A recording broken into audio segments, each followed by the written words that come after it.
देखो अभी हम लोग क्या देखना है, टैली है ना। टैली के एकदम बेसिक स्टार्टिंग से हम लोग करेंगे। यहाँ से देखेंगे टैली। टैली क्या है बताओ। टैली का फुल फॉर्म क्या है? Total accounting leading list year. Tally का फुल फॉर्म क्या है? Total accounting leading list year. ये टैली का फुल फॉर्म है, ठीक है। तो टैली क्या होता है? टैली क्या है? यहाँ पे लिखा हुआ है Tally is a fully financial accounting package in computer, ठीक है। In accounting market there are various type of accounting software but nowadays Tally is very popular in accounting software marketing, ठीक है। हाँ चंद्रबिंदु 8 + 165 कीजिए या 161। हाँ यहाँ पे टैली क्या है? टैली में बताया भी है, बताया ना क्या है टैली? टैली एक फुली फाइनेंशियल अकाउंटिंग सॉफ्टवेयर है। टैली क्या है? टैली एक फुली फाइनेंशियल अकाउंटिंग सॉफ्टवेयर है जिसमें मार्केटिंग का काम किया जाता है, ठीक है। टैली क्या है? टैली एक फुली फाइनेंशियल अकाउंटिंग सॉफ्टवेयर है जिसमें मार्केटिंग का काम किया जाता है, ठीक है। जैसे cash purchase, cash sales, credit purchase, credit sales इत्यादि। इधर लाल्ट का यूज करते हैं, आया? हाँ। तो टैली क्या है? टैली एक फुली फाइनेंशियल अकाउंटिंग सॉफ्टवेयर है जिसका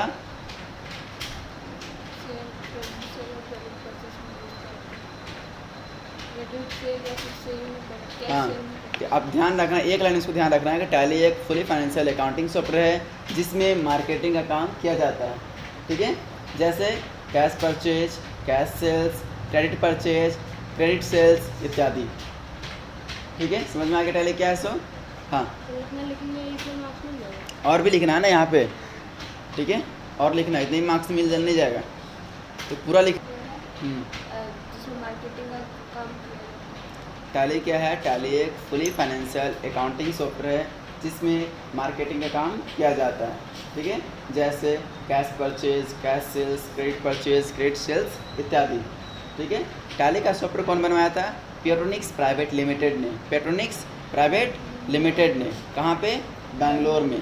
और एक जो सॉफ्टवेयर है यानी ये कंपनी कब से कब तक यूज किया? 1958 to 1988 तक, ठीक है। और इसका मेन मकसद क्या था? इस सॉफ्टवेयर का मेन मकसद क्या था? बिजनेस ट्रांजैक्शन, ठीक है, लाइक कैश सेल्स, ठीक है, परचेज, रिटर्न, सेल्स रिटर्न्स इत्यादि, ठीक है। क्लियर? और इसके बारे में अगर कुछ जानना है तो इसके लिए क्या सॉफ्टवेयर दिया हुआ है? www.tallysolution.com, ठीक है। यानी ये टैली सॉफ्टवेयर कौन बनाया, मतलब कब बनाया था वो तो पता चल रहा है यहाँ पे, ठीक है। और कुछ डिटेल्स से कौन व्यक्ति का नाम क्या था, ठीक है, इसका मेन मकसद क्या, पूरा हिस्ट्री इसका, विकिपीडिया पूरा जानना है। और सॉफ्टवेयर भी चाहिए टैली का सॉफ्टवेयर। इस लिंक पे हम लोग जाएंगे तो मिल जाएगा, ठीक है। क्या सर्च करना है? www. ठीक है tallysolution.com, यहाँ से सॉफ्टवेयर भी मिल जाएगा, ठीक है। अब हम लोग देखते हैं बुक कीपिंग। बुक कीपिंग क्या है? What is book keeping? यहाँ पे किताबी भाषा दिया हुआ है, लोग नॉर्मल जानेंगे, ठीक है। बुक कीपिंग क्या है? किसी बिजनेस ट्रांजेक्शन को फाइनेंशियल डेट के अनुसार day by day copy pen के जरिए रिकॉर्ड करना क्या कहलाता है? बुक कीपिंग, ठीक है। किसी भी बिजनेस ट्रांजेक्शन को फाइनेंशियल डेट के अनुसार day by day copy pen के जरिए रिकॉर्ड करना क्या कहलाता है? Book keeping. Clear? What is accounting? Accounting क्या है? अकाउंटिंग क्या है? यहाँ पर भी दिया हुआ है, बुक लैंग्वेज दिया हुआ है, ठीक है। ये पूरा क्या है? बुक लैंग्वेज दिया हुआ है, लेकिन हम लोग अभी इसमें सिंपल लैंग्वेज सीखेंगे, ठीक है। हाँ बुक लैंग्वेज लिखना होगा, ठीक है। ये समझने के लिए हम इजी लैंग्वेज में बता दे रहे हैं, लेकिन लिखना होगा तो बुक लैंग्वेज में ही लिखना होगा। हम जो बता रहे हैं बस समझने के लिए, कि माइंड में समझ में आ जाएगा कि ये नहीं लिख पाए तो कम से कम इसको तो लिख देंगे। समझ में आया? अब ये नहीं किसी को लिख देना है। अकाउंटिंग क्या कहलाएगा? बुक कीपिंग में किया हुआ कार्य को फाइनेंशियल डेट के अनुसार इन डेट को प्रॉफिट एंड लॉस निकाला जाता है, और इससे जो रिजल्ट मिलता है वो क्या कहलाएगा? अकाउंटिंग, ठीक है। हम लोग इसमें जो भी हिसाब करते हैं, मान लो कि अगर हम लोग लिखे हैं बहुत सारे रिकॉर्ड किए, कितना परचेस किया, कितना सेल्स किए, सारा कुछ लिखे हैं, है ना, सारा कुछ लिखे हैं। और लिखने के बाद क्या होता है, हम लोग उसको हिसाब करेंगे, हिसाब करते हैं कि नहीं, हिसाब करना को ही क्या बोला जाता है, अकाउंटिंग। ठीक है, समझ में आ गया अकाउंटिंग क्या है इसमें। What is computerise financial, what is computerise financial, क्या चाहिए अकाउंटिंग का। अकाउंटिंग क्या है, बुक कीपिंग में किया हुआ कार्य को फाइनेंशियल डेट के अनुसार इन डेट को प्रॉफिट एंड लॉस निकाला जाता है, और इसे जो रिजल्ट मिलता है वो क्या कहलाएगा, अकाउंटिंग। जो हम लोग लेखा जोखा करते हैं ना, हिसाब करते हैं ना, मान लो हम इसके किसी को बेचते हैं या खरीदते हैं तो लिखते हैं, कॉपी में लिखते हैं ना, जो हम लोग लिखते हैं, ठीक है, उसका हिसाब भी तो करेंगे कि हमारा बिजनेस में प्रॉफिट हो रहा है कि लॉस हो रहा है। हिसाब करते हैं तो हम लोग को रिजल्ट मिलता है कुछ, या तो प्रॉफिट या लॉस, जो भी रिजल्ट मिल रहा है उसे क्या बोलते हैं, accounting. Clear. What is computerise financial, computerise financial क्या है, हाँ सॉफ्टवेयर पे काम होता है ना।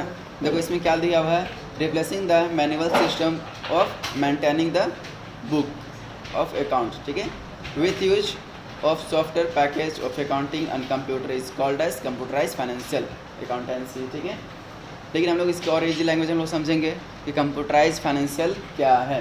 कंप्यूटराइज फाइनेंशियल क्या है, किसी भी बिजनेस ट्रांजेक्शन को एक अकाउंटिंग सॉफ्टवेयर में रिकॉर्ड करने से ऑटोमेटिकली रिजल्ट मिलता है कि कितना प्रॉफिट हो रहा है या लॉस।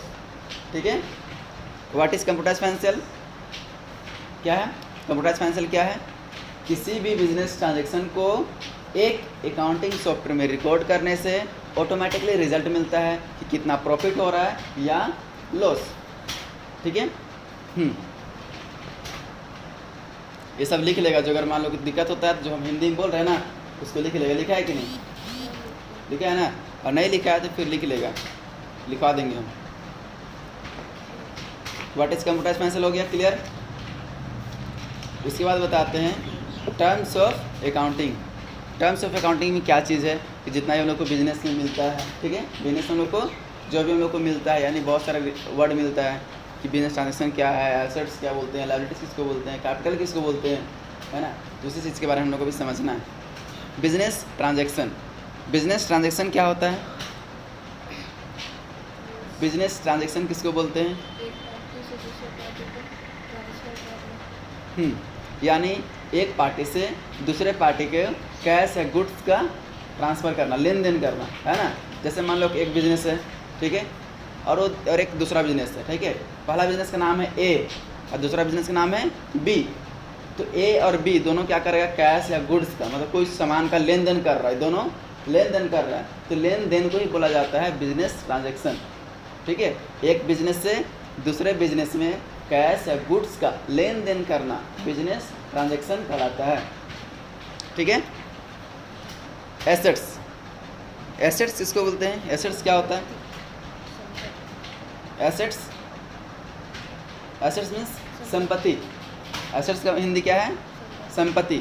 ठीक है, तो एसेट्स किसको बोलते हैं,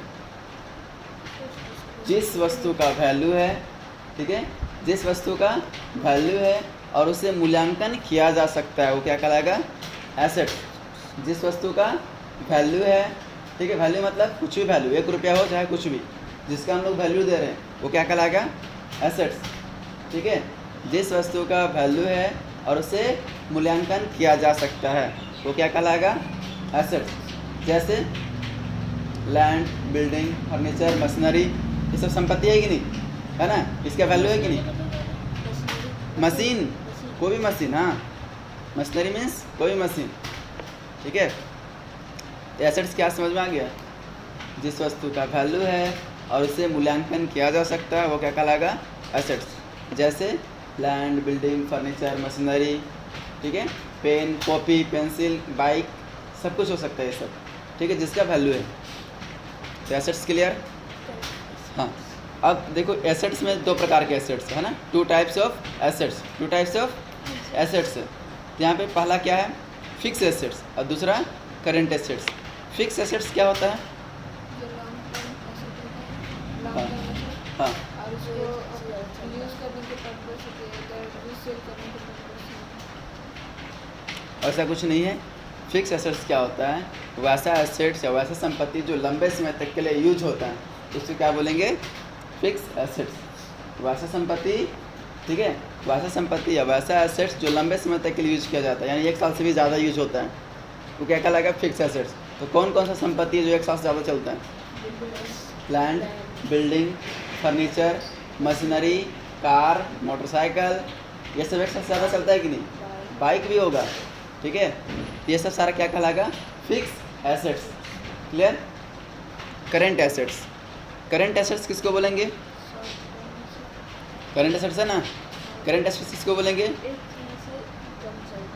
हाँ हाँ, वैसा एसेट्स है, वैसा संपत्ति जो कम समय के लिए यूज होता है, शॉर्ट टर्म के लिए, कम समय के लिए यूज होता है, ठीक है, उसको क्या बोलेंगे? Current assets. उसको क्या बोलेंगे? Current assets. जैसे पेन, पेंसिल, कैश, ठीक है, ये सब सारा क्या होता है? कम समय के लिए चलता है कि नहीं? 1 साल ज़्यादा चलता है। पेन नहीं ना, कैश 1 साल से ज़्यादा चलता है? कैश 1 साल से ज़्यादा चलता है? नहीं, आज है कल नहीं रहेगा, उठ जाएगा, ठीक है, यानी परिवर्तन हो जाता है, ठीक है। तो करंट एसेट्स भी समझ में आ गया। क्लियर? उसके बाद क्या है? लायबिलिटीज़। क्या है? लायबिलिटीज़। लायबिलिटीज़ किसको बोलते हैं? लायबिलिटीज़ का हिंदी क्या होता है? दायित्व। लायबिलिटीज़ का हिंदी क्या होता है? दायित्व। लायबिलिटीज़ का हिंदी क्या होता है? दायित्व। तो दायित्व किसको बोलेंगे?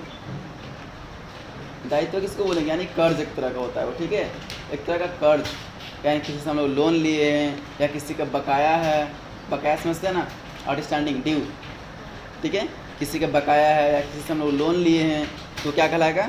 लायबिलिटीज़। जो हम लोग को चुकाना है।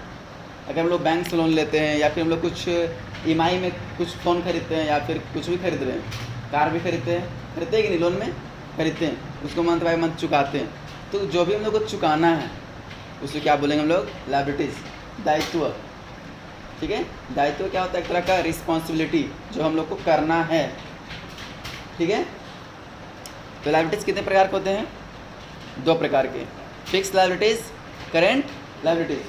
2 तरह के, फिक्स लायबिलिटीज़ और करेंट लायबिलिटीज़। फिक्स लायबिलिटीज़ किसको बोलेंगे? लॉन्ग टर्म लोन, यानी फिक्स लायबिलिटीज़ किसको बोलेंगे? वैसा लायबिलिटीज़ जो लंबे समय तक के लिए हम लोग को चुकाना पड़ता है, वैसे लायबिलिटीज़ जो लंबे समय तक चुकाना पड़ता है वो क्या कहलाएगा? फिक्स लायबिलिटीज़, ठीक है। जैसे लॉन्ग टर्म लोन, बैंक से अगर हम लोग लोन लेते हैं तो लंबा समय तक चुकाते हैं, 1 साल से ज़्यादा, 2 साल 3 साल चुकाते हैं, 5 साल तक भी रहता है, ठीक है। अगर हम लोग कार खरीदते हैं, मोटर कार कुछ भी खरीद रहे हैं, उसमें हम लोग को लंबा समय तक चुकाना पड़ता है, 1 साल 2 साल 3 साल 5 साल चुकाना पड़ता है, होता है ना। होम लोन लेते हैं, होम लोन में भी क्या होता है? लंबा समय तक चुकाना पड़ता है, ठीक है। तो क्या वो क्या कहलाएगा? फिक्स लायबिलिटीज़, यानी वो लंबे समय तक चुकाया जा रहा है। हाँ, वहाँ से बड़ा नहीं होगा, वहाँ से बड़ा नहीं होगा। तो वहाँ पे बैक स्पेस मारिए, वहाँ पे, हाँ वही बीच में ही, हाँ।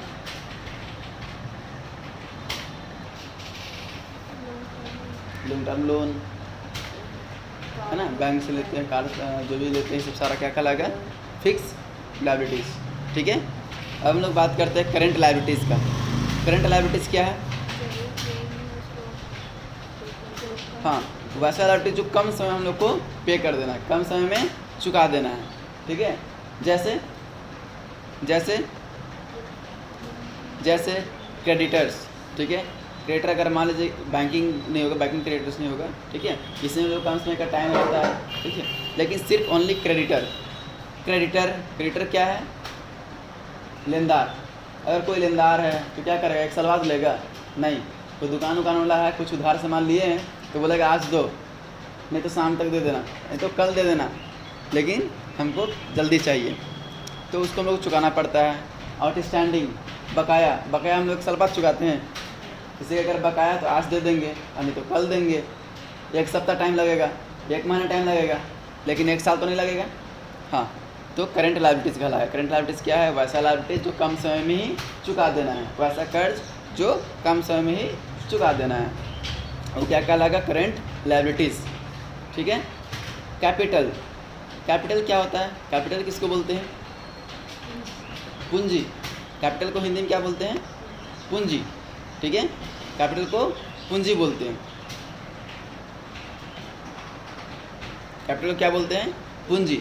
ठीक है, तो कैपिटल क्या होता है? तो कैपिटल क्या होता है? बिजनेस में इन्वेस्ट किया जाता है बिजनेस को स्टार्ट करने के लिए, बिजनेस को स्टार्ट करने के लिए जो इन्वेस्ट किया जाता है सब, जैसे शेयर्स। देखो कैपिटल क्या कहलाएगा कि किसी भी बिजनेस में, ठीक है, किसी भी बिजनेस में या बिजनेस का जो मालिक है वो क्या करेगा? कैश या गुड्स को इन्वेस्ट करता है। ठीक है, यानी जो क्या होता है, किसी भी बिजनेस में कैश या गुड्स को इन्वेस्ट करना ही क्या कहलाता है? कैपिटल कहलाता है। ठीक है, यहाँ पे है ना, the amount invested by the proprietor in business, ठीक है, in the firm of cash goods और एनी अदर फर्म, ठीक है, is called capital of the business. Business का वो कैपिटल कहलाता है। ठीक है, तो किसके द्वारा? प्रोप्राइटर, यानी बिजनेस का मालिक बिजनेस में कैश लगा रहा है, गुड्स लगा रहा है, वो क्या कहलाएगा? कैपिटल कहलाएगा। पूंजी, जो भी हम लोग को बिजनेस स्टार्ट करने टाइम लगाते हैं। ठीक है, पूंजी समझ में आ गया? क्लियर? कैपिटल समझ में आ गया है ना? कैपिटल क्या समझ में आ गया? तो कैपिटल कितने प्रकार के होते हैं? 2, ABC, 3 प्रकार का। There are 3 types of capital. ठीक है, कैपिटल कितने प्रकार के हैं? 3 टाइप्स। सबसे पहला नंबर कौन है? Fix capital. फिक्स कैपिटल किसको बोलेंगे? फिक्स कैपिटल किसको बोलेंगे? वैसा कैपिटल जिसमें फिक्स एसेट्स को इन्वेस्ट किया जाता है। वैसा कैपिटल जिसमें फिक्स एसेट्स को इन्वेस्ट किया जाता है वो क्या कहलाएगा? Fix capital. ठीक है, जैसे building, furniture, land and building, है ना, बिल्डिंग है, फर्नीचर है, लैंड एंड बिल्डिंग है, मशीनरी है। ठीक है, फिर हम लोग लैंड हो गया, ये सब सारा कुछ हम लोग क्या करते हैं? एक बार इन्वेस्ट करते हैं, बिजनेस में एक बार लगाते हैं, फिर दोबारा लगाने की जरूरी नहीं है। अगर हम लोग कपड़ा दुकान खोल रहे हैं तो कपड़ा दुकान में क्या क्या चाहिए? एक बार इन्वेस्ट करने के लिए फिक्स एसेट्स, लैंड चाहिए, बिल्डिंग चाहिए, फर्नीचर चाहिए और मशीनरी चाहिए। इतना चीज़ हम लोग एक बार बिजनेस में लगा दिए, दोबारा लगाने का जरूरी नहीं है जरूरी? कैसे मशीन का जरूरी होता है? दोबारा लगाते हैं, उसको रिपेयर करवाते हैं, है ना? तो फिक्स कैपिटल समझ में आ गया? हाँ। फ्लोटिंग कैपिटल, फ्लोटिंग कैपिटल किसको बोलते हैं? वैसा कैपिटल जिसमें करंट एसेट्स को इन्वेस्ट किया जाता है। करंट एसेट्स यानी कैश, गुड्स, है ना, यानी कैश गुड्स। ठीक है, स्टॉक जो रहता है हमारा वो चीज़। तो फ्लोटिंग कैपिटल क्या कहलाता है? वैसा कैपिटल जिसमें करंट एसेट्स को इन्वेस्ट किया जाता है। ठीक है, जैसे कैश, गुड्स, ये सब। ठीक है, जैसे हम लोग कैसे समझेंगे? अगर अभी हम क्या बताएं, अभी कपड़ा दुकान के एग्जांपल दिए थे ना, फिक्स एसेट्स क्या क्या था? लैंड, बिल्डिंग, फर्नीचर, मशीनरी, वो सब तो लगा दिए, एक बार लगा दिए, दोबारा लगाने की जरूरी नहीं। तो कपड़ा दुकान है तो कपड़ा का जो स्टॉक रहेगा क्या एक ही बार लगता है? नहीं, जब जब हम लोग को घटेगा, माल बिक गया, सारा सामान बिक गया, सेल हो गया, फिर कपड़ा मंगाएंगे, फिर उसको बेचते हैं, बेचने के बाद क्या होता है? फिर ख़त्म हो गया, फिर मंगाएंगे हम लोग कपड़ा। यानी जब जब ख़त्म हो रहा तब तक मंगा रहे, तो किस में आएगा? फ्लोटिंग कैपिटल, है ना? जब जब ज़रूरत पड़ रहा तब तक हम लोग को पूंजी लग रहा है, ख़त्म होता जा रहा है, पूंजी लगते जा रहा है। तो फिक्स कैपिटल में क्या था कि एक बार लगा दिए, दोबारा लगाने की ज़रूरत नहीं है। फ्लोटिंग कैपिटल में यानी सिचुएशन के अनुसार जब जब जरूरी पड़ेगा तब तब लगाना है। वर्किंग कैपिटल, वर्किंग कैपिटल वैसा कैपिटल जिसमें वर्किंग कैपिटल वैसा कैपिटल जिसमें डेली पूंजी इन्वेस्ट करना पड़ता है, डेली पूंजी इन्वेस्ट करना पड़ता है। देखो यहाँ पे क्या लिखा हुआ है? Part of capital which is used for daily operation of business is called working capital. यानी वर्किंग कैपिटल क्या होता है? वैसा पूंजी है जो बिजनेस में डेली पूंजी लगाना पड़ता है। बिजनेस में क्या होता है? डेली पूंजी लगाना पड़ता है। ऐसा कौन सा बिजनेस है जिसमें डेली पूंजी लगाना पड़ता है? सब्जी वाला होता है कि नहीं? वो लोग डेली पूंजी लगाता है कि नहीं? मछली वाला, डेली पूंजी लगाता है। और दूध, मिल्कमैन, वो लोग भी तो लगाता है डेली पूंजी। डेली उन लोग क्या करता है, खरीदता है दूध और उसको बेचता है डेली, डेली मंगाता है। ऐसा थोड़ी होता है कि एक बार खरीद लेगा 10 पेटी और उसको 1 महीना तक बेच रहा है, ऐसा होता है? नहीं होता है ना। डेली उन लोग पूंजी लगाता है। यहाँ तक क्लियर, समझ में आ गया? फिक्स कैपिटल, फ्लोटिंग कैपिटल और वर्किंग कैपिटल, यहाँ तक क्लियर? काफ़ी यहाँ तक आज।